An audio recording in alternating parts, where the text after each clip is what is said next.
Hey guys, Veronica, Andrew, and Nate here. We are Foodies Watching Movies, a podcast dedicated to awesome movies, great food, and that's about it. Check us out on the JIC network at www.journeyintocomics.com. Maybe throw some money over to our Patreon. So we can eat this week. And now, your feature presentation. The following Journey into Comics. Journey into Comics. Journey into Comics. Journey into Comics. Journey into Comics Network. production.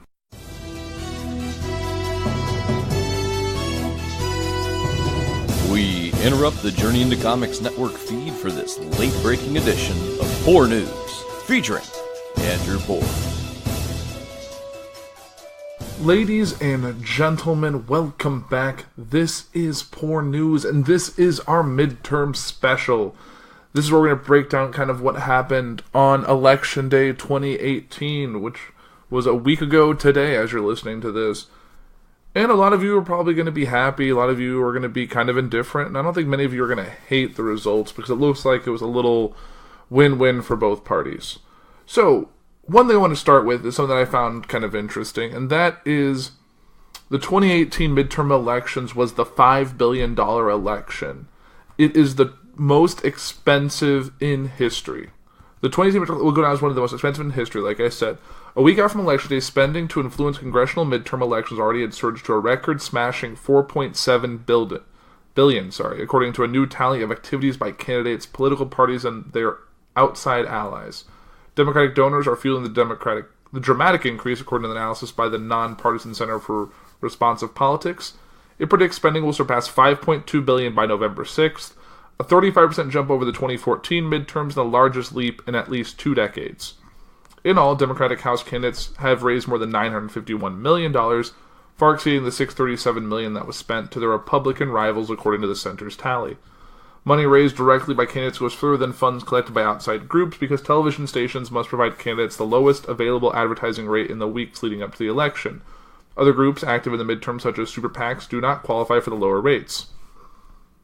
The Democratic candidates' lopsided fundraising advantage is also playing out in the most competitive races. Over the course of the election cycle, donors have sent $166.8 million to the Democratic candidates in the top 30 House contests. CNN is identified as toss-ups. Republicans in those races collected just $90.7 million.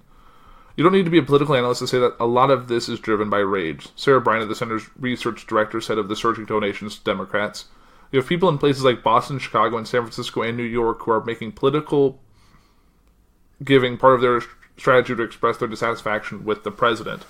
Democrats just need to flip. Just 23 Republican seats take control of the House, and dozens of races remain too close to call. While the new figures underscore the enormous energy given by the Democratic Party's base ahead of the November 6th election, it remains to be seen whether the big cash influx into Democratic candidates will result in success at the polls.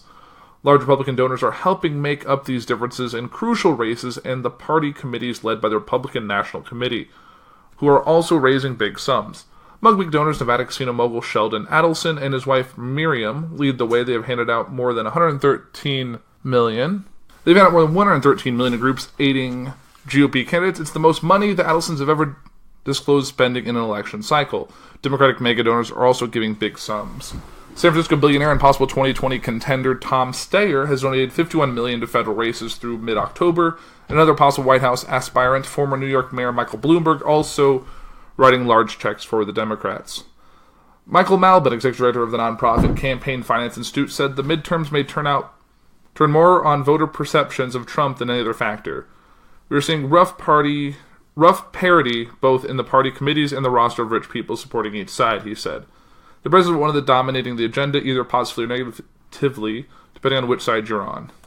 And this was obviously an article from before the election. This is actually from the end of October, but it does show that this was definitely a record year for the amount of money going to elections. And from the amount of ads I saw, I am in Illinois, so over the contentious governor race, I saw just ads and ads of back and forth, and it was on like Hulu, like every commercial break, I got at least 1 or 2 of those commercials, and it was kind of ridiculous. I can't even imagine how much they spent. So, and with that, we'll really go to the results. Now, one thing I'm going to try and do going forward is I'm not going to try and be negative. I have a feeling I've done that in the past. I'm going to try and keep everything really positive. I'm not going to badmouth any people.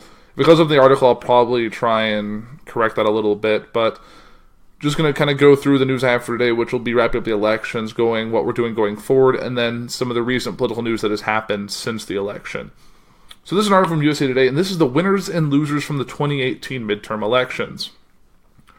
While many races have yet to be called, it's clear after Tuesday's election that the predicted blue wave in the 2018 midterms turned out to be more of a Democratic swell. Democrats did gain a clear majority in the House and flipped some governorships, although fewer than they had hoped, but Republicans added more seats than expected in the Senate and scored victories in nearly all of the most high-profile races. Both sides are claiming the results as a victory, so who really came out on top? So here's a look of the winners and losers from Tuesday. The losers, liberal Democrats. Before Tuesday, liberal-leaning commentators gushed about 3 Democratic candidates who appeared to be winning over voters in southern states with unapologetically liberal platforms. Beto O'Rourke in the Texas Senate race, Andrew Gillum in the Florida governor race, and Stacey Abrams in the Georgia governor race. Their campaigns became the focus of national media attention. Heading into the election, Democrats poured money into those races. Many said those 3 candidates could represent a new forward for liberals in Republican territory. Abrams, Gillum, and O'Rourke performed well and made their races tight, but all 3 appeared to have been defeated. On the other hand, Alexandria Ocasio-Cortez, a self-described Democratic socialist, won in a deeply blue New York to become the youngest woman ever elected to Congress at the age of 29.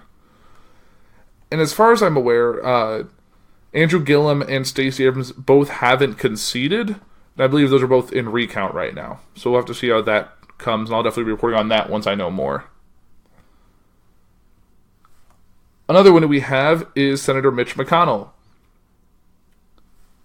Heading into Election Day, most pollsters and pundits predicted that Republicans would retain control of the Senate, but few thought they would add more than 1, maybe 2 seats. Some said a true Democratic wave could even sweep away a couple of GOP incumbents to hand Democrats a majority. But the Republicans did much more than hold on to the Senate. They flipped at least 3 Senate seats, defeating Democratic incumbent Senator Heidi Heitkamp, Joe Donnelly, and Claire McCaskill. They may not be done there. Florida Governor Rick Scott led Senator Bill Nelson, although mandatory recount could be triggered if the current margin holds. Nevada's incumbent Senator Dean Heller was defeated, and Kristen Sinema took a late lead in Arizona Senate race, cutting into GOP gains. But however, the undeclared race shakeout, Majority Leader Mitch McConnell can rest easy. At a minimum, he will have a 52-48 majority, assuming Democrats don't pull off a major upset in Mississippi Senate runoff later this month. If Scott goes on to victory, the Republicans will win in Mississippi, and Sinema holds her lead. The margin will widen to 53-47, a net gain of 2 seats. Another winner is House Democrats. Perhaps the biggest outcome of the election, divided government has returned to Capitol Hill. The winners of more than 20 House races have not yet been projected, but Democrats have already won more than the 2018 seats required to gain a majority, and they are expected to pad their lead as the remaining races are called. House Democrats will now have to decide if Minority Leader Nancy Pelosi will return to a role as Speaker. More than 24 House Democratic candidates ran on pledges not to support Pelosi, who has become a lightning rod for conservatives if they won. And my point is, I personally don't think Nancy Pelosi should return to the speakership. I think we need a fresh blood in that role. Nothing against her personally. I just think you've been in that role. You've been a vocal proponent, and I think it's time just to let that go and let someone else take the reins. Another loser for tonight, and that is Donald Trump. With Democrats in control of the House, the barks of opposition that have hounded Trump since he took office will now have some bite. Democrats are all but certain to use their new authority to launch investigations the current Republican leadership didn't wish to pursue. And the president may very well see a subpoena for the tax returns he has been reluctant to share. Pelosi made it clear Tuesday that she opposes impeachment, but that doesn't mean the liberal wing of the party won't be pushing for it. Another winner we have is Donald Trump. He might have lost the House, but the president was celebrating on his Twitter feed Tuesday night and Wednesday morning. That's because of the Republican strong performance in several Senate races that polls had painted as Democratic-leaning toss-ups. Trump has always thrilled at besting his predecessors, former President Barack Obama, and on Tuesday, Republicans were victorious in many places where both men campaigned hard for their party's candidates. For that reason, the president even found some silver lining in the Republican defeats, tweeting Wednesday that those who worked with me in this incredible midterm election, embracing certain policies and principles, did very well, while those that did not stick with him must now say goodbye. And Trump, who loves a good foil, will now have House Democrats to blame for just about every obstacle facing his agenda. Another loser we have is moderate Republicans. Many Republicans who distanced themselves from the president did so because they were in competitive districts where Trump's low popularity numbers and divisive politics made him more of a liability than an asset. For the most part, those were moderate Republicans such as Florida Rep. Carlos Curbelo and New Jersey Rep. Leonard Lance. With the moderates getting knocked out, the remaining Republican minority will likely move even more to the president and adhere closely to his agenda. Another one we have are women and LGBTQ candidates. The next Congress will include a record number of female members, with at least 113 women winning seats Tuesday. The previous high was 107. Women made up about two-thirds of the districts that Democrats managed to flip in order to gain control of the House. And 11 women were elected to the Senate, and another 9 won governor's races. Candidates from the LGBTQ community also won historic victories Tuesday. Colorado's Jared Poles became the first openly gay man to win a governor's race. In Kansas, Sharice Davids, an LGBTQ Native American, defeated incumbent Republican Rep. Kevin Yoder. So, yeah, those are some of the winners and losers from this race. And moving on to kind of some more that was going on, and that is the world was watching the 2018 midterms, and here's how some countries responded. Leaders are waiting to see if and how a divided government might change Trump foreign policy. President Donald Trump boasted on Wednesday morning that countries called to congratulate him over the 2018 midterm results. Received so many congratulations from so many on our big victory last night, including from foreign nations, parentheses, friends that were waiting me out and hoping on trade deals, Trump tweeted. Now we can all get back to work and get things done. Republicans, of course, gained seats in the Senate, but Democrats retook the House of Representatives, a divided outcome that most definitely wasn't a quote-unquote big victory. Trump has shaken up international affairs as much as domestic policies, and the 2018 elections were watched closely around the world. Many European nations, which have been skittish about Trump's attacks on the EU and NATO, offered a mixed endorsement, with some leaders seeing Democrats' victory as a source for optimism, and others, like Italy's right-wing populist leader, Deputy Prime Minister Matteo Salvini, seizing on Trump's narrative of victory. Foreign leaders who all have been quietly cheered on the Democrats and those who dreaded a takeover are likely aware of the limits of what can be accomplished under this new divided government. But even from abroad, the midterms elections were seen as a marker for the direction of America and whether Trumpism has fully taken root. Trump's presidency has significantly changed relationships with the closer European allies. Trump has called the European Union a foe on trade and has bashed NATO for failing to fulfill their obligations to us. The reactions out of Europe were fairly muted, which isn't really surprising considering anyone knows that all they need to work with Trump going forward for at least another 2 years, and Democrats' partial victory won't suddenly transform his worldview. Germany's Foreign Minister Heiko Maas captured the sentiment, saying Wednesday that Europe must continue to unite and counter the U.S.'s America First policy while offering a tepid endorsement of Democrats. I do expect the Democrats to use their newly impacted powers to influence White House policy. We'll see to what extent that has an impact, he said. We hope that this cooperation will be constructive and lead to constructive results in international politics. We will very intensely look to contact those who are newly elected. Spokesperson for French President Emmanuel Macron said simply the election shows the vitality of a great democracy. A few European leaders were a bit more vocal. A French EU commissioner mocked Trump's tweet about the midterms being a tremendous success by noting that Democrats overcame Republican gerrymandering. In France, Timmermans, a Dutch politician who was the first vice president of the European Commission, said the 2018 election verdict signaled the U.S. voters chose hope over fear, civility over rudeness, and equality over discrimination. But certain leaders took up Trump's line of argument, and the midterm elections were in fact a tremendous success for the president. According to the CBC, Italian Deputy Prime Minister Matteo Salvini tweeted, "Compliments to the President Trump for the seats conquered in the Senate and the confirmation in crucial states. Against everything and everyone, leftist journalists, actors and singers, directors, and pseudo-intellectuals." He added the hashtag #GoDonaldGo. However, Europe and other allies will react. A new Democratic House will have limited ability to influence foreign policy, especially since the Senate remains squarely in the hands of the GOP.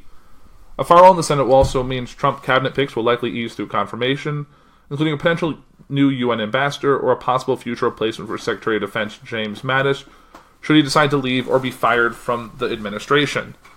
Democrats are also eager to increase scrutiny over the military and operation at the Department of State, which remains a small check on Trump. The Democrats may end up nudging U.S. foreign policy more in the direction of tackling issues like climate change or global poverty, goals that many EU leaders would likely applaud. We should also expect more pushback from Democrats on Trump's foreign policy. Trump has shown an affinity for authoritarian leaders, from Russia's Vladimir Putin to Saudi Arabia's Crown Prince Mohammed bin Salman. Democrats and even Republicans have criticized Trump's embrace of some of these figures. But now Democrats with control of the House will seek to find out why Trump has made these foreign policy choices, particularly when it comes to his affinity for Russia. As Vox's Alex Ward reported, Russia has already seen the midterm elections as a sign that relations between Washington and Moscow are about to get worse, not better. It's fair to suggest with a high degree of confidence there are no glowing prospects in terms of normalization of U.S.-Russia relations on the horizon, Dmitry Peskov, the Kremlin spokesperson, said on Wednesday, while insisting both countries will continue discussions and find ways to work together. As Politico pointed out, it seems likely that Rep. Dana Rohrabacher, Republican from California, will lose his seat. The Putin-friendly Congress member chaired the committee handling Europe. He would have lost a leadership position no matter what, but the total absence of his pro-Kremlin voice will shift the focus of the panel. The House may also more deeply scrutinize the Trump administration's relationship with Saudi Arabia, which has been particularly fraught since the murder of journalist James Khashoggi. Trump has largely stood by MBS, arguing that Saudi Arabia is too important a strategic partner to break ties. But Democrats are now in a better position to examine the U.S. arms deals with Riyadh and intensify pressure to end the war in Yemen. Democrats will also likely try to wedge themselves into ongoing talks with North Korea and Trump's trade war with China. On Wednesday, China declined to comment about the U.S. midterms. It's their domestic affair. I don't want to comment on that, otherwise I'll run the risk of being accused of interfering in their midterm elections. Foreign Minister spokesperson Hua Chunying said in a seemingly jab at Trump, who accused the country of meddling in the past. Beijing will likely be watching states in the Farm Belt to see whether Trump's trade war depleted his support, though tariffs didn't seem to be a top issue in those races. China might not find Democrats total allies anyway, as some of the left have been sympathetic to Trump's protectionist trade policies regarding China. A lot can still happen between now and January when the new Congress takes over. In the meantime, Trump will head to Paris at the end of this week to meet with President Macron, and he's expected to meet with Putin on the sidelines. The president will likely try to make his trip a reminder to America's friends and foes that no matter the shifts in domestic policies, Trump is still in charge.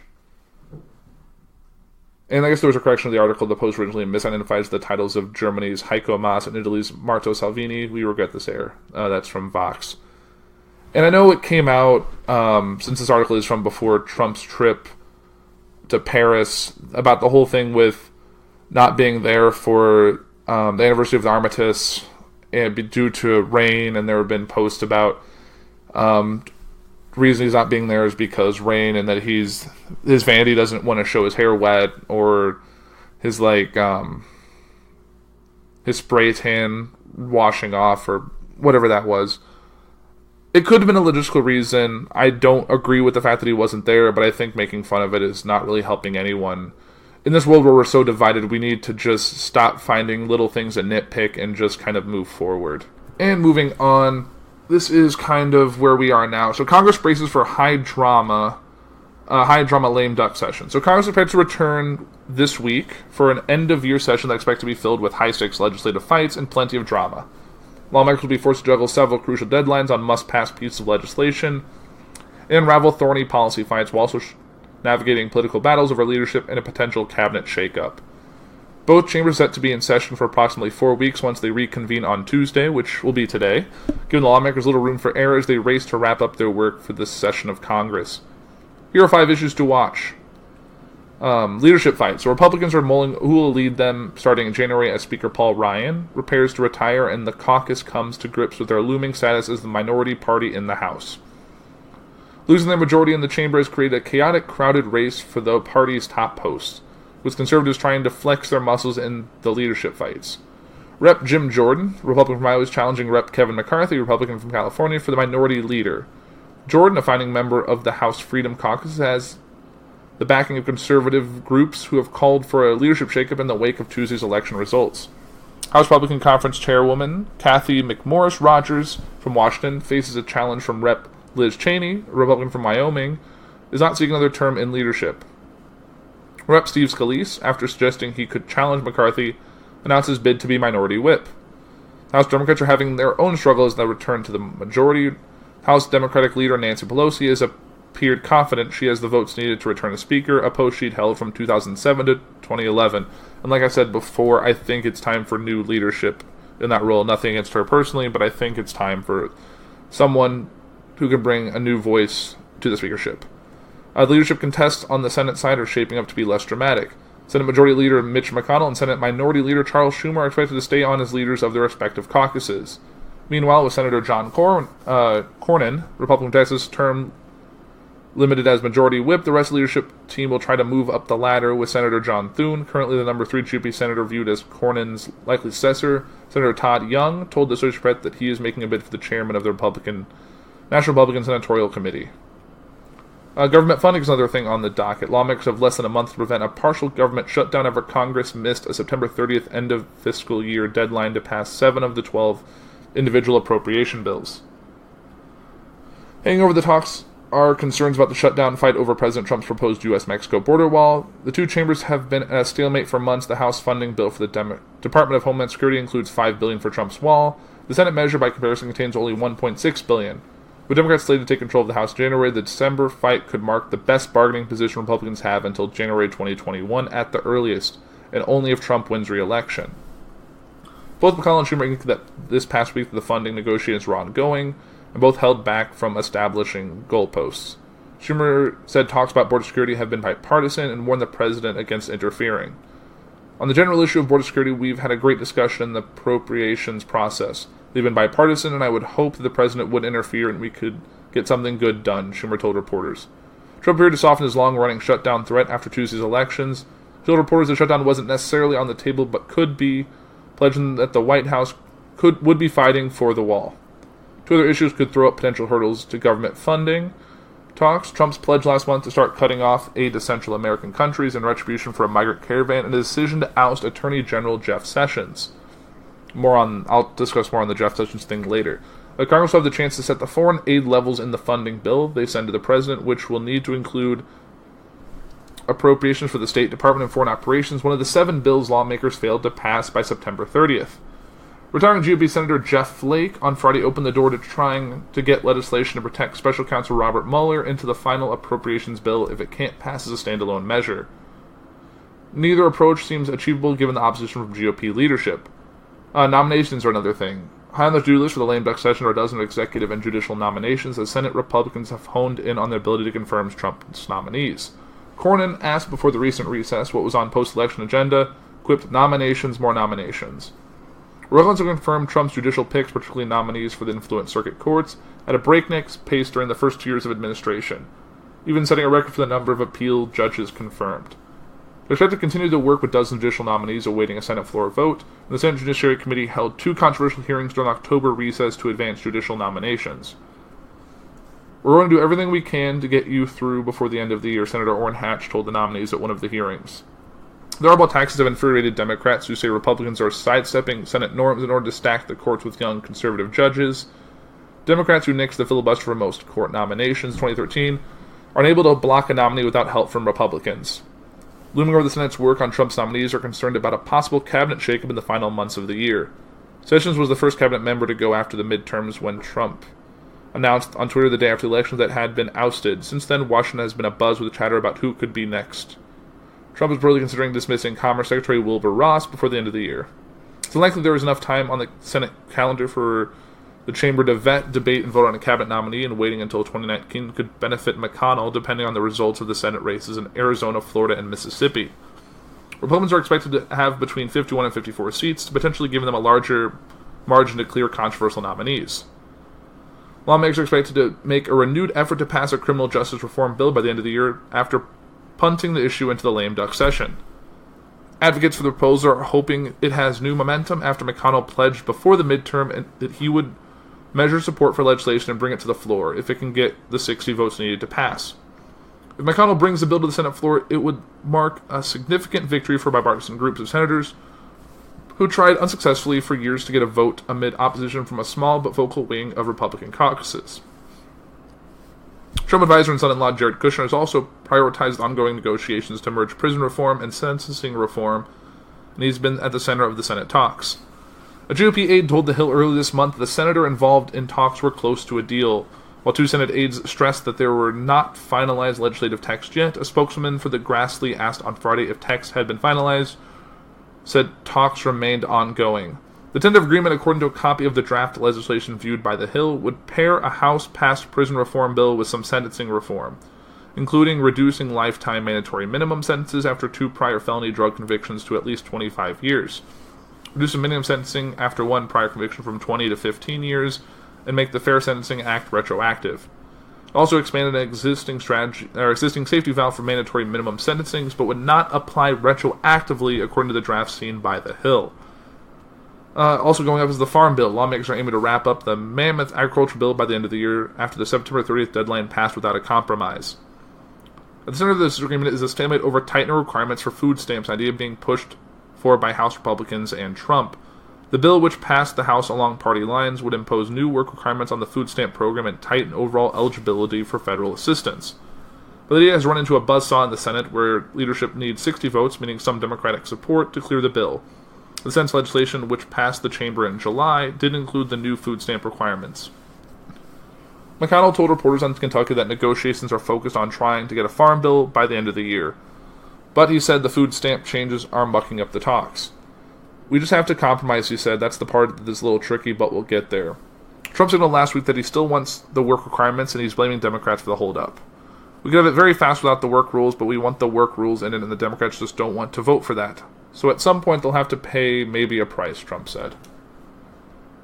And as we're kind of waiting in this whole lame duck session, there's also coming the recount.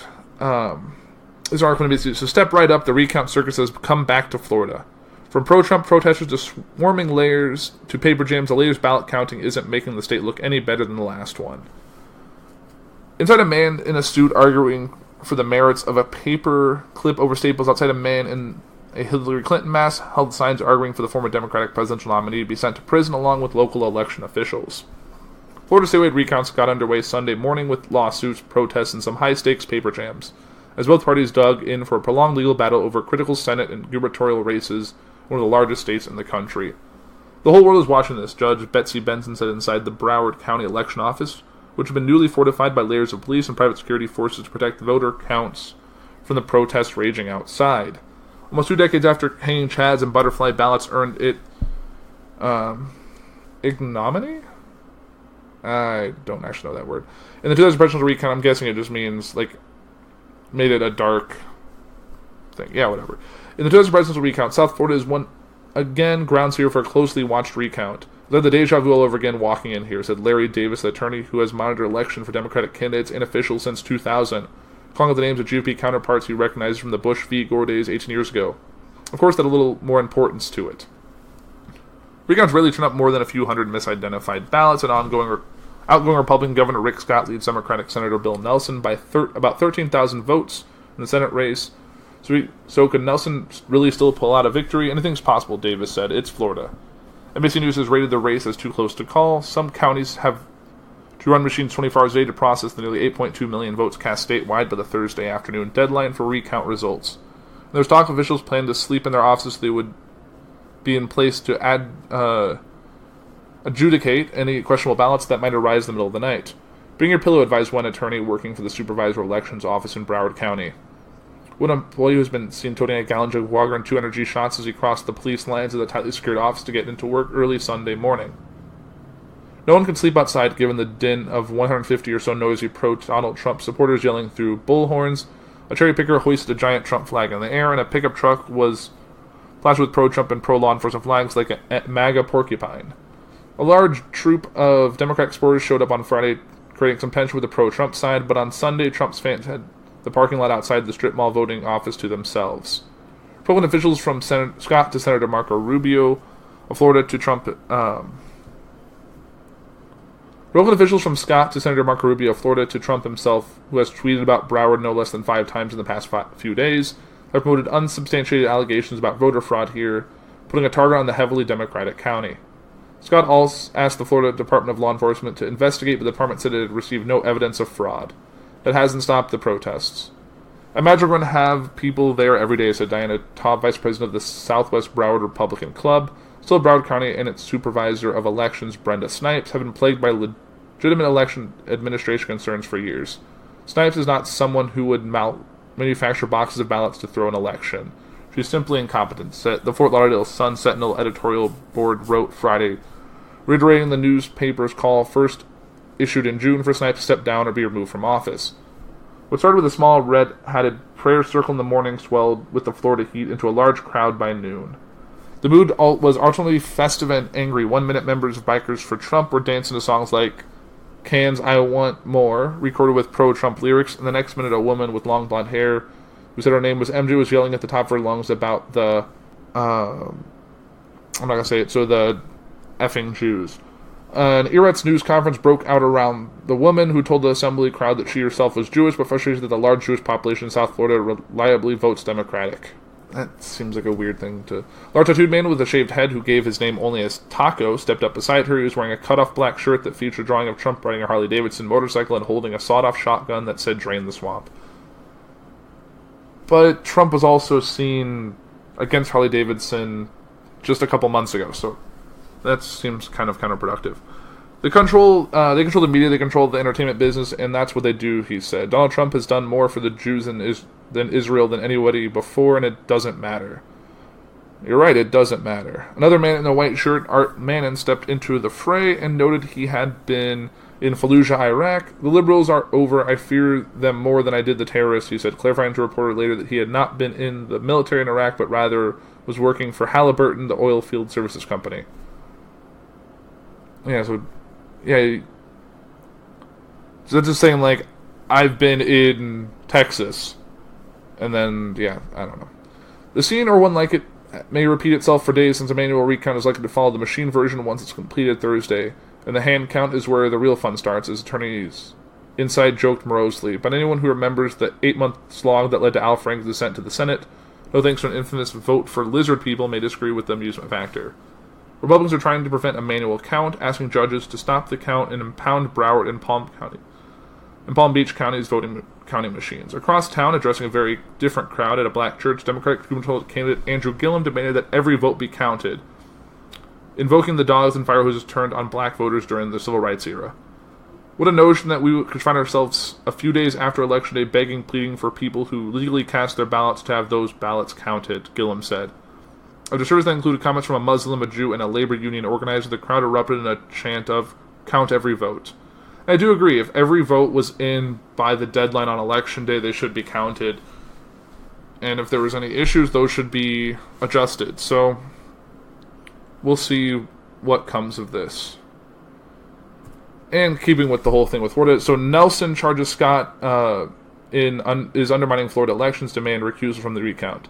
The Democratic senator said his GOP rival is using his powers as governor to try to undermine the voting process. Democratic Senator Bill Nelson of Florida on Monday called on his opponent, Republican Governor Rick Scott, to recuse himself from any role in the recount process that will determine the winner of their race.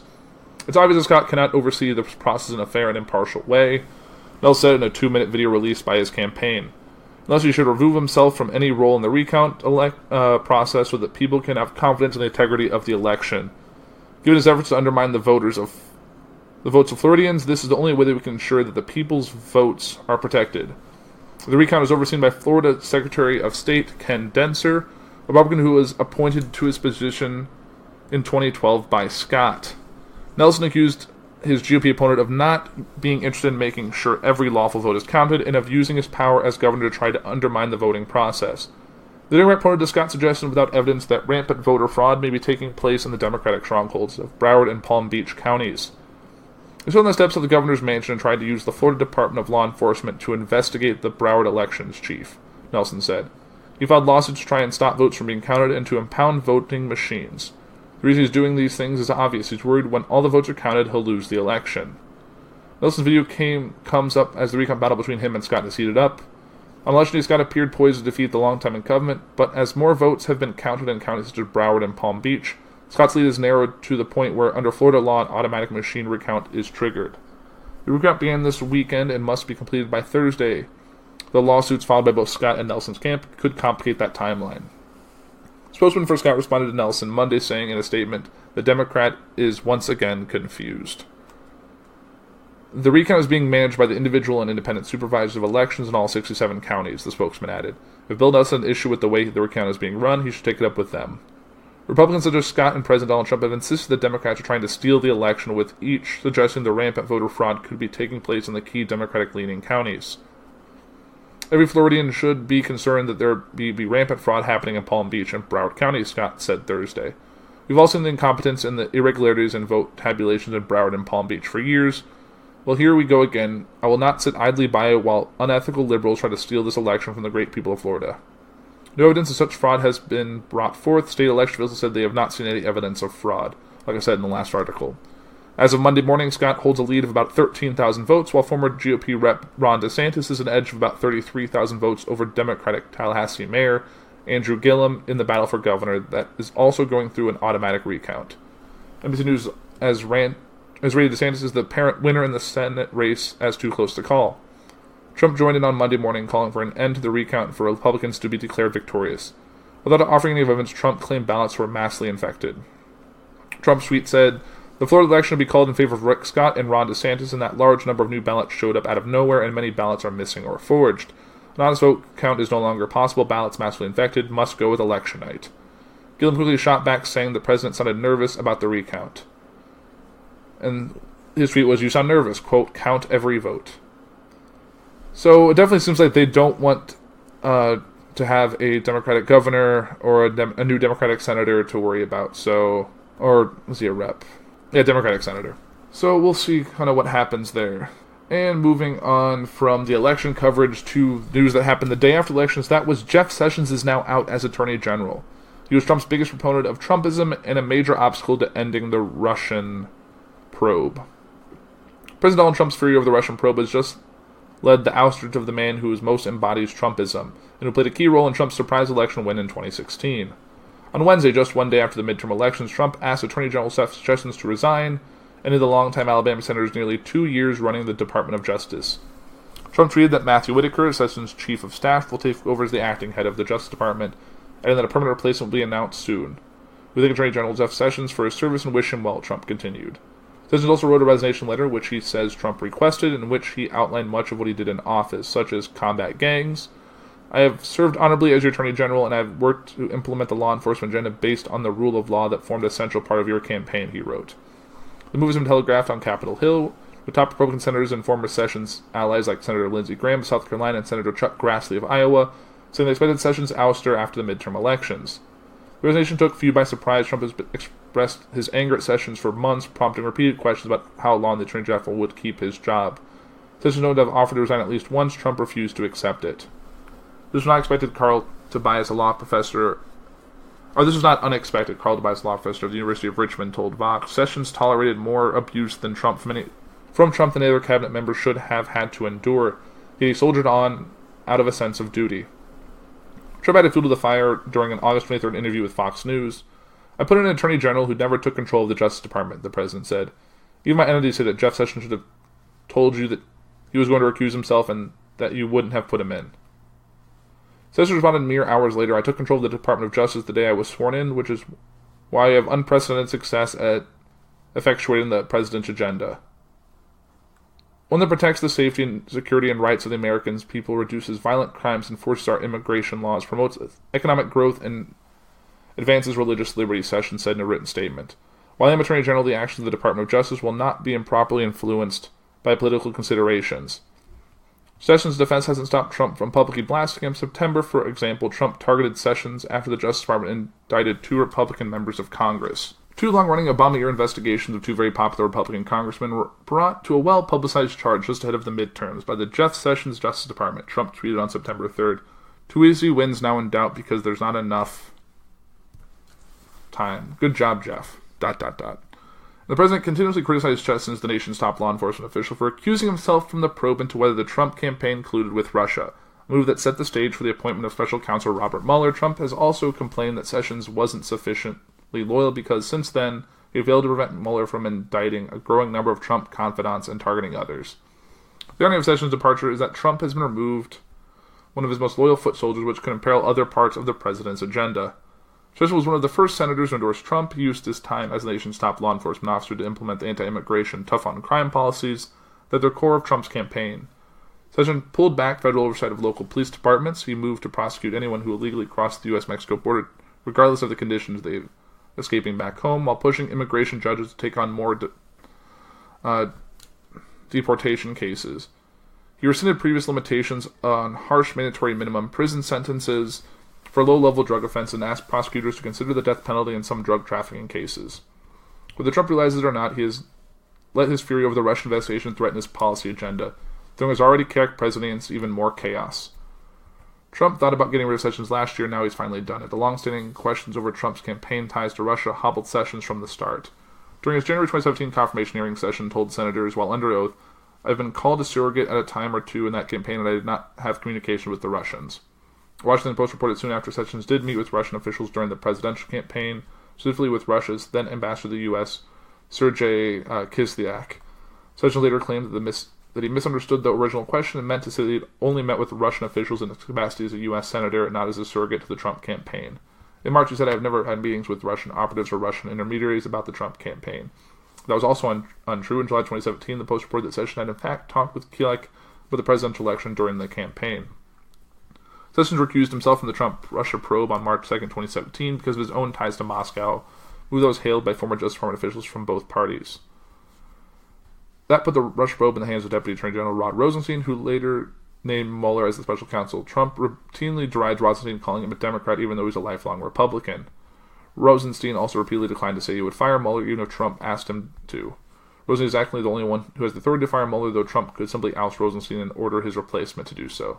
Sessions' recusal infuriated Trump. In an interview with the New York Times in July of 2017, Trump lashed out at Sessions for his decision. Sessions should have never recused himself, and if he was going to recuse himself, he should have told me before he took the job, and I would have picked somebody else. That anger transferred over to another Trump gripes that Sessions would not investigate alleged connections between Hillary Clinton and Russia during the presidential campaign.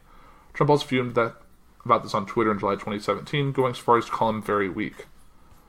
According to reports at the time, Trump hoped his mockery of Sessions would humiliate him into resigning. But on July 27, 2017, Sessions told Fox News' Tucker Carlson that he wasn't ready to go. "I'm confident I made the right decision," he told Carlson about the recusal. The decision is consistent with the rule of law, and the Attorney General who doesn't follow the law is not very effective in leading the Department of Justice. He added, "I served at the pleasure of the President. If he wants to make a change, he can certainly do so." Mueller is currently investigating whether Trump's alleged efforts to push Sessions out last year via Twitter ridicule formed part of an effort to obstruct the probe, which would be potentially criminally offensive. It's unclear if Mueller would also investigate Trump's use of Twitter in 2018 against Sessions. Tensions continued to simmer for months, and those tensions became publicly evident 9 months before the midterm elections. On February 20, 2018, Trump complained that Sessions wouldn't corroborate his unfounded belief in the existence of a widespread conspiracy led by federal law enforcement personnel to undermine the Trump candidacy during the 2016 presidential election. There's evidence to back this theory up. Trump believes the FBI tricked the Foreign Intelligence Surveillance Court to surveil a former campaign manager, Carter Page, based on a Democratic-connected dossier.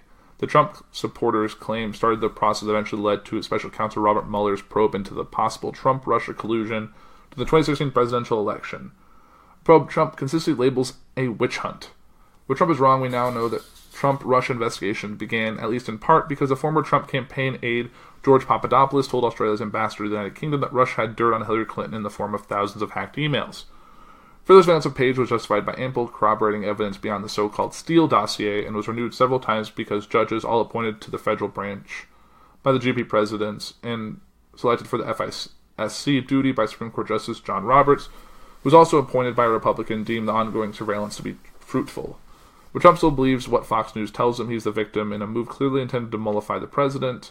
Sessions on February 27th asked the Justice Department's Inspector General to look into the alleged abuse, whatever the intent, that clearly wasn't enough for Trump. Then things got a little dramatic on February 28th. The day of the Trump's complaints on Twitter, Sessions, a very public night out at dinner with Rosenstein and Solicitor General Noel Francisco. As Vox Matzegay pointed out, that seemingly innocuous meal was actually a public display of defiance. It was a powerful symbol of both the Attorney General's independence from Trump and the limits of that integrity. Trump put Sessions and Rosenstein in the crosshairs because they won't stop Mueller's probe. Sessions died with Rosenstein on the same day Trump called him out on Twitter shows that the Attorney General was distancing himself from the president. It was quite the public breakup for two formerly great colleagues and friends. Remember, Sessions was the first senator to endorse Trump back when Trump's candidacy was still a huge point of controversy in the Republican Party. He essentially backed Trump's agenda, particularly Trump's anti-immigration and tough-on-crime policy proposals. But that doesn't matter. The bottom line to Trump was the session had done something that he saw as unfair and harmful to his presidency. So Trump fired Sessions and may permanently replace him with someone who will help slow or halt the Mueller probe. That could help Trump with his legal problems, but in his long term, removing Sessions means Trump has lost a crucial ally in pushing and enforcing his key agenda items. There's a little left in this article, but I think that basically does it. So, as we know, Matthew Whitaker is his new appointment, and we'll kind of see how long he stays in, or if we're going to even see a new appointment before the lame duck session ends. And it might not be till next year, and then we'll see what the Democratic House has to say about that. But I think it's a Senate confirmation hearing anyway, so we'll just see how that goes.